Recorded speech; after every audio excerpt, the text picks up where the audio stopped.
Sin mayores preámbulos, los saludamos directamente a Ricardo Rubier. ¿Cómo le va, Rubier? ¿Cómo está usted? Buen día. Buen día, ¿qué tal? ¿Cómo le va? Gracias por atendernos este domingo. ¿Cómo tenemos que hacer un desagregado de lo que hoy es la República Argentina, después de todo lo que nos está ocurriendo en materia económica en particular? Yo diría que una manera que yo recomiendo, por lo menos que es bastante simple, para analizar un escenario, es dividirlo, separarlo. La palabra análisis en su raíz quiere decir eso, separación. Separarlo en tres partes. Yo diría una parte económica que tiene su propia realidad, su situación, sus incógnitas, una parte política y una parte social. Dividido en tres partes podemos decir lo siguiente. Tenemos que el eje económico, el sector económico, la economía del país, es uno de los motores que explican, o uno de los motores principales que explican el escenario tal cual se encuentra. ¿Por qué? Bueno, porque tenemos el problema de que la Argentina está viviendo una vez más una crisis económica y una vez más repite su síntoma, porque desde la crisis de Perón, la primera crisis que tiene Perón económica en su gobierno en el 51, 52, tiene características muy parecidas a las crisis que tenemos hoy.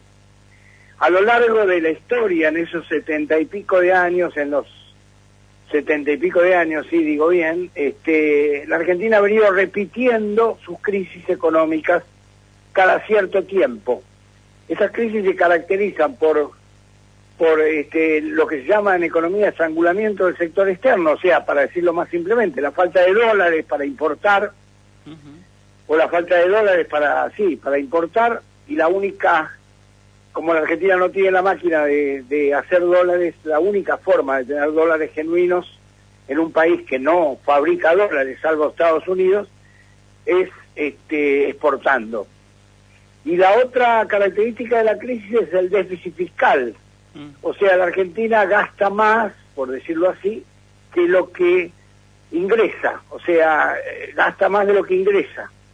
Eso también es una repetición en la historia de Argentina, y cada tantos años aparece el déficit fiscal una vez más, y aparece lo que se antes llamaba estrangulamiento del sector externo, o un problema en el sector externo, que es el tema de la falta de divisa.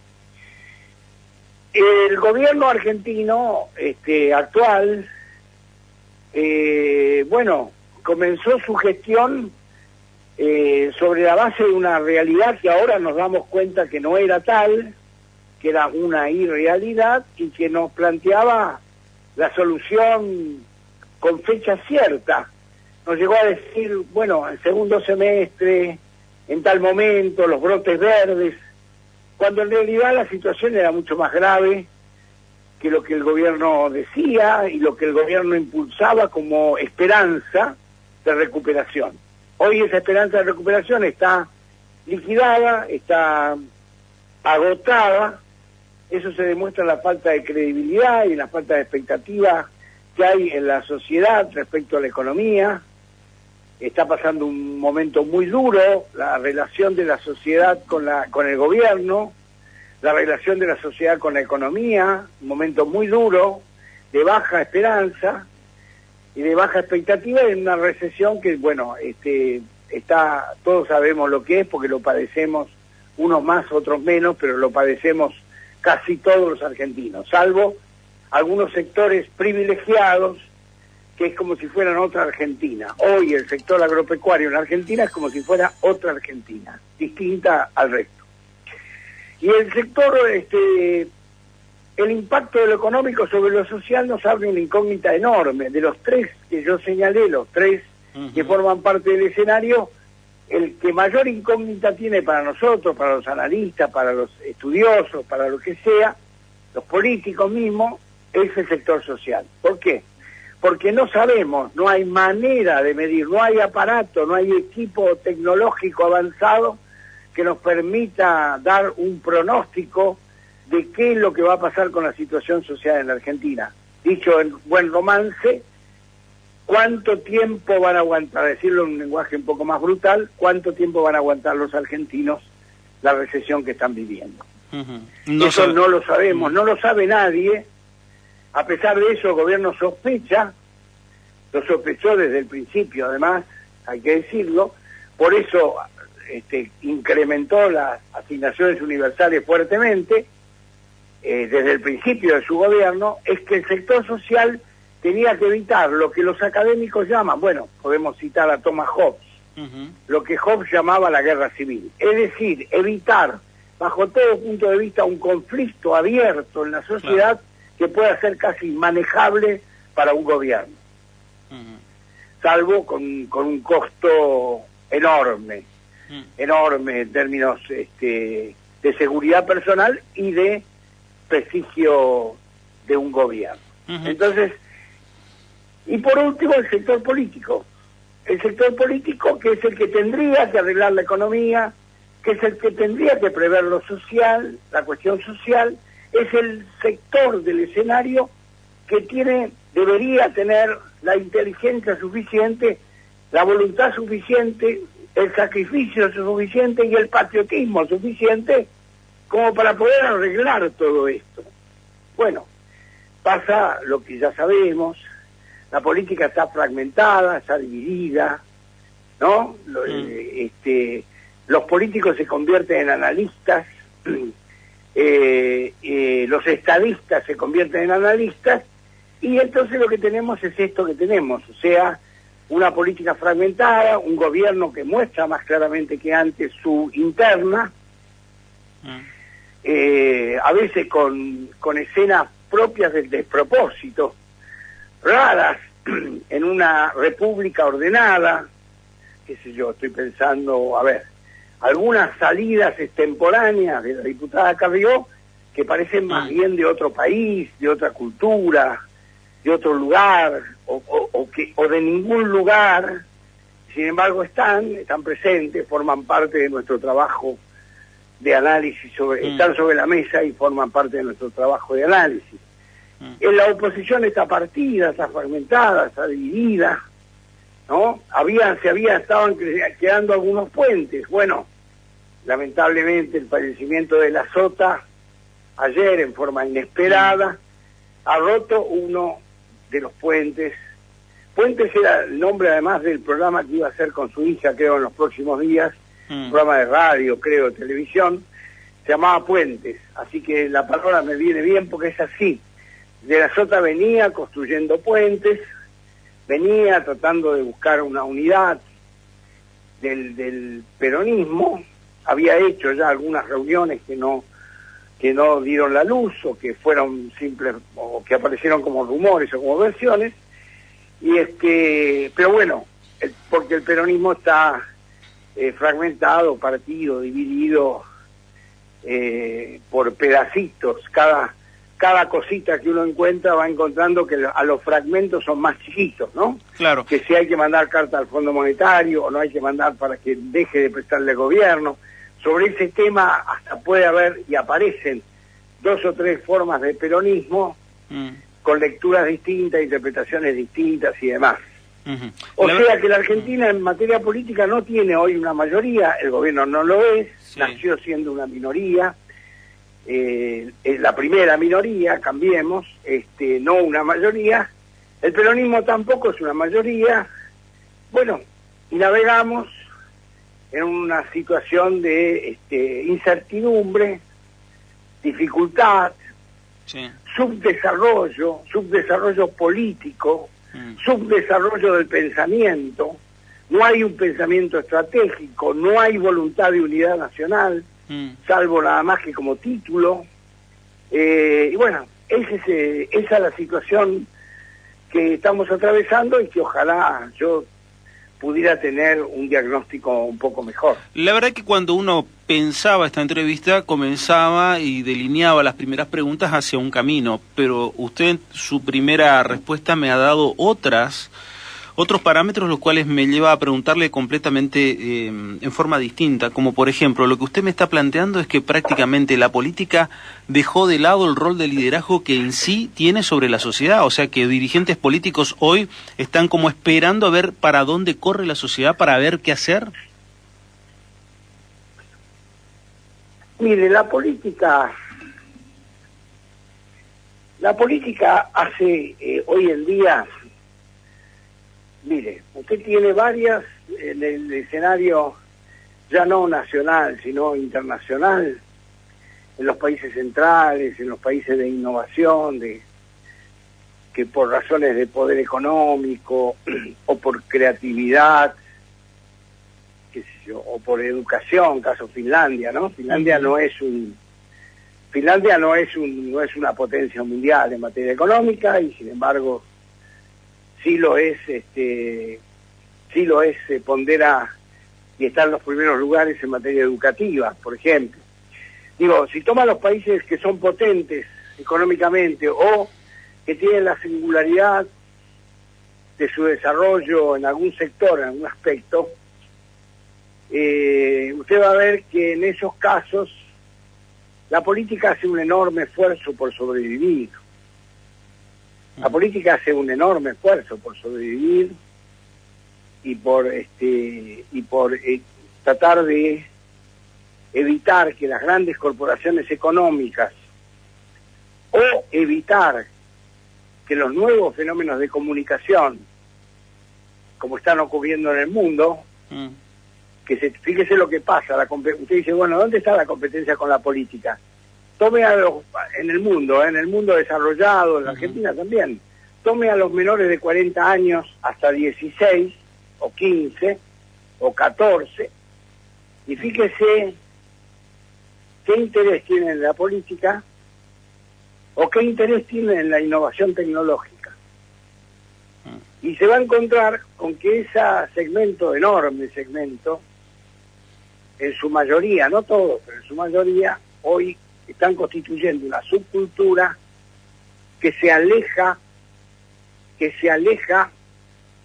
de la sociedad tal cual la conocíamos, se aleja del Estado, ¿no? Tiene la libertad y la autonomía del Facebook, la libertad y autonomía, voy más allá, la libertad y autonomía de tener una moneda propia que no está regulada por ningún banco central, los bitcoins. Algo pasa en la sociedad mundial, algo está ocurriendo, donde la política cada vez le cuesta más encontrar un lugar y un espacio, porque está creciendo mucho la autonomía, mientras por un lado y por el otro lado aparece el gran hermano del control a través de las redes, de Facebook y de Twitter. Sin embargo, también junto con eso, paradojalmente, hay un crecimiento de la autonomía. Y se va a encontrar que los menores de 40 años, hasta el 14, 15, son personas que están ya alejadas del Estado, de la política, que no quieren saber nada ni con el Estado ni con la política. Por lo tanto, la política se va convirtiendo en élite, en una cuestión de las élites, nosotros, ustedes, los periodistas, los políticos, una élite, somos una élite, pero en la cual la mayoría o una parte importante de la sociedad ya no nos mira, no les interesa demasiado lo que estamos conversando ahora. Sí, porque en realidad cree que no somos elemento transformador de la sociedad. Quizás por ahí pase la historia. Que no lo somos, no somos elemento transformador de la sociedad. Lo hemos dejado de ser. Hemos dejado de ser. Es decir, ya no somos, no generamos las transformaciones y los cambios importantes. Ahora las transformaciones y los cambios se producen en otra parte, en otro lugar. Y es muy importante ver esto que está pasando, lo que yo le dije recién. Sí. El Estado está dejando de estar. Está dejando de estar. Por supuesto, está en la educación pública, también en Finlandia, está en la educación en la salud pública, ¿no? Como en muchos países del mundo, está, eso sí. Pero eso no es solo, el hombre también es comunicación, es conexión con el mundo. Entonces, del mismo modo que las fronteras desaparecen, también el Estado de algún modo va perdiendo poder relativo, sí. va perdiendo poder relativo, y bueno, y son los jóvenes que llevan adelante esta nueva sociedad, porque estamos ante una nueva sociedad, esta es la realidad. La Sí. sociedad del Facebook, la sociedad del Twitter, la sociedad de las redes sociales. Nos están señalando un camino, que es la nueva sociedad civil, es esa. Nosotros pertenecemos a otra, estamos en otra parte, en otro lugar, ¿no? Y esto es lo que en materia sociológica hay que tener muy en cuenta. Por lo tanto, a la política le cuesta cada vez más interesar, generar interés y en las sociedades. Cada vez le cuesta más. Ni que hablar frente a las corporaciones, ni que hablar frente a las corporaciones. Las corporaciones, para corporaciones la política es una desgracia. Además no sirve para nada, según las grandes corporaciones económicas. Dos pensamientos peligrosos o acechanzas o pensamientos de cambio, de transformación, que uno tiene que considerar, tiene que tener en cuenta, porque eso es lo que está ocurriendo. A ver, lo que está ocurriendo es eso. Hay una transformación en el mundo extraordinaria, que hay que avivarse y verla. Entenderla. ¿No? El papel de la mujer, extraordinario, el siglo de la mujer. Algunos que todavía no se dieron cuenta. Esto son transformaciones que vienen, que no se detienen. Que no se detienen. Comparto plenamente. Las sociedades están cambiando, la familia está cambiando, las instituciones están cambiando, y todo esto ocurre a una velocidad impresionante. Podrán perder alguna batalla, pero la victoria es como que la tienen asegurada. Y cuando hablo de batalla me refiero, por ejemplo, a lo que ha sido la despenalización del aborto. Quizás puedan llegar a verlo como una derrota, pero el movimiento en sí de la mujer es de otra naturaleza. Pero no me quiero apartar del concepto que usted brindaba sobre la política, porque en todo esto no es el primero que entrevisto que me dice el sistema político hoy no da respuesta a la sociedad, no da respuesta a la sociedad. La sociedad ve con ojos muy críticos no solamente al sistema político, a todo el sistema político. Y ahí se me deviene en la salida y pienso que cabe la posibilidad que la sociedad argentina tenga una salida al estilo un outsider. ¿Tiene esa chance en la sociedad argentina? Puede ocurrir, puede ocurrir, puede ocurrir, puede ocurrir que por fuera de las élites aparezca alguien. Trump, por ejemplo. Claro. Un Trump puede aparecer. Trump sorprendió no solo al Partido Demócrata, sorprendió al Partido Republicano, su propio partido. Trump era casi impredecible, sigue siendo impredecible, más allá de las cosas de los exabruptos, de la alta exposición a través de escándalos, ¿no? Una especie de Trump que se parece a Berlusconi, más allá de las cuestiones de color, ¿no? Más allá de esas cuestiones, Trump hace política, de eso que nadie se engañe. Más allá de él, de su brutalidad, él hace política, que no quepa ninguna duda. Y hace política a su manera, con su estilo, pero que no hay duda que hace política. Por lo tanto, si usted me volviendo a su pregunta, sí, puede ocurrir, puede ocurrir. La política profesional está en un estado en la Argentina de fuerte crisis. Que puede aparecer una nueva figura, puede aparecer fuera de la política, puede aparecer, puede ocurrir.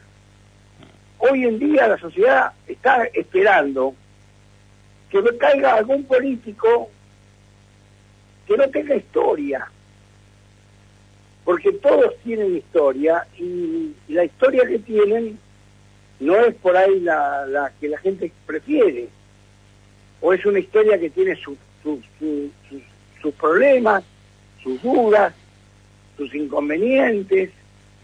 Entonces nadie quisiera un político puro. Tal vez no exista, pero seguro que puede aparecer alguien, un outsider, sí. Este es un momento, yo le diría casi cercano a los outsiders. si usted toma algunos políticos de Europa de este momento, va a ver que no todos vienen de una larga práctica política. No vienen todos de una larga práctica política, vienen de una práctica política bastante reciente. O sea que puede ocurrir de que lleguemos a un outsider, a alguien que no viene de la política profesional y que la sociedad lo prefiera, sí, porque está harta o cansada, agotada por la política tradicional. La gente está cansada de la política tradicional. Vota con poco entusiasmo, con poca esperanza. Vota con poca esperanza y con poco entusiasmo. Eso es evidente, ya lo sabemos por los estudios, las encuestas, los grupos. La gente vota con muy poco entusiasmo. Entonces después gana A o gana B. Entonces A sale esa noche y festeja, y B se lamenta haber perdido. Pero esas lágrimas o esas sonrisas muy poco tienen que ver con lo que la gente realmente siente. Ricardo Rubier, un verdadero placer poder escucharlo como siempre. Gracias, muy amable. Que le vaya muy bien. Que tenga buen domingo. Ricardo Rubier en su análisis respecto de lo que hoy nos toca vivir en la sociedad argentina.